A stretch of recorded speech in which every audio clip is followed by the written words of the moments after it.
Cerita anak Cindelaras dari Jawa Timur. Kerajaan Jenggala adalah kerajaan yang makmur.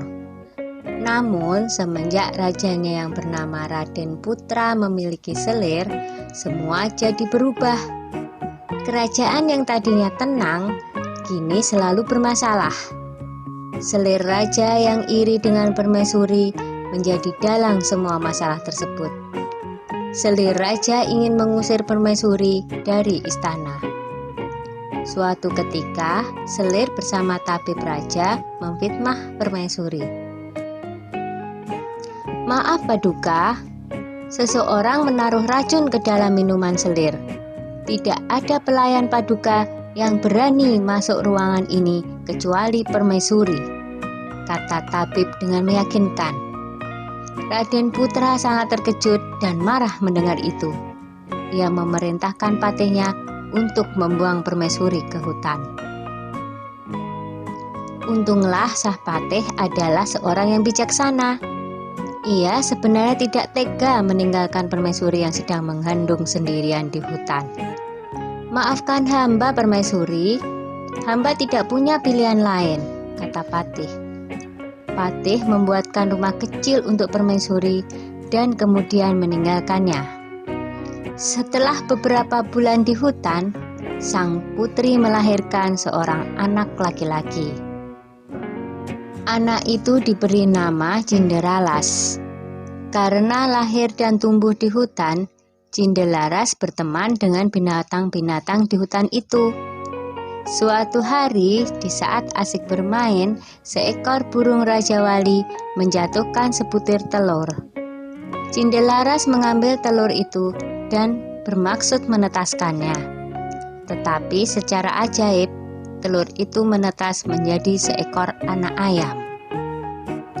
Cinderalas sangat menyayangi anak ayam itu.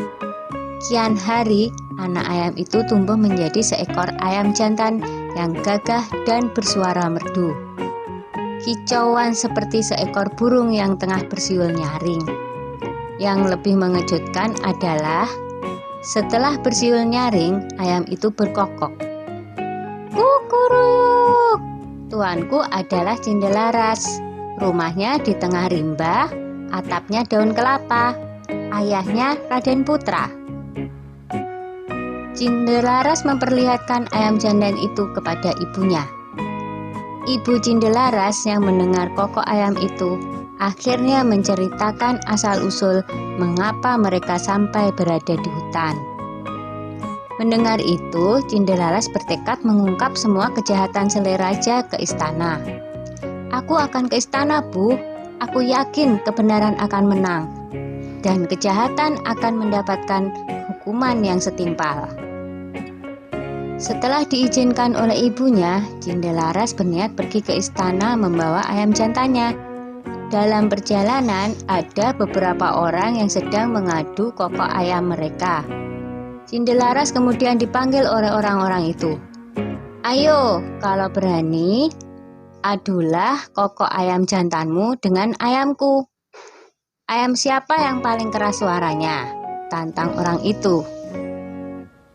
"Baiklah," jawab Cinderalas.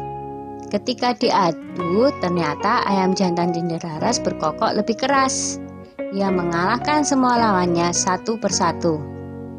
Ayam Cinderalas tak terkalahkan.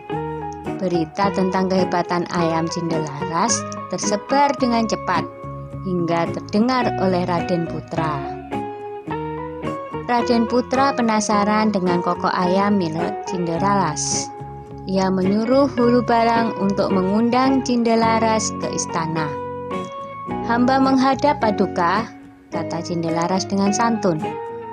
"Anak ini tampan dan cerdas. Sepertinya ia bukan keturunan rakyat jelata," pikir Baginda begitu melihat sosok Cinderalas. Raden Putra menjelaskan maksud hatinya mengundang Cinderalas ke istana. Raden Putra menantang untuk adu kokok ayam. Cinderalas mau memenuhi tantangan Raden Putra dengan satu syarat. Jika ayamnya kalah, maka ia bersedia mengabdi mengurus ayam Raden Putra seumur hidupnya. Tetapi jika ayamnya menang, maka setengah kekayaan kerajaan menjadi milik Cindelaras. Raden Putra menyanggupi tantangan Cindelaras. 2 ekor ayam itu mulai berkokok. Ayam Cindelaras berkokok dengan sangat merdu dan lebih keras. Penonton bersorak mengeluh-elukan Cindelaras dan ayam jantannya. Baiklah, aku mengaku kalah. Aku akan menepati janjiku. Tapi, siapakah kau sebenarnya, anak muda? Kata Raden Putra penasaran. Cindelaras lalu membisikkan sesuatu kepada ayamnya. Tak lama kemudian, ayam jantan Cindelaras berkokok keras. Kukuruyuk, tuanku adalah Cindelaras. Rumahnya di tengah rimba. Atapnya daun kelapa, ayahnya adalah Raden Putra. Begitu berulang-ulang. Raden Putra kaget mendengarnya, lalu bertanya, benarkah apa yang aku dengar? Lalu Cindelaras menjawab, benar Baginda. Hamba Cindelaras. Ibu hamba adalah permaisuri Baginda. Bersamaan dengan itu, sang patih segera menghadap dan menceritakan semuanya. Aku telah melakukan kesalahan, kata Baginda Raden Putra.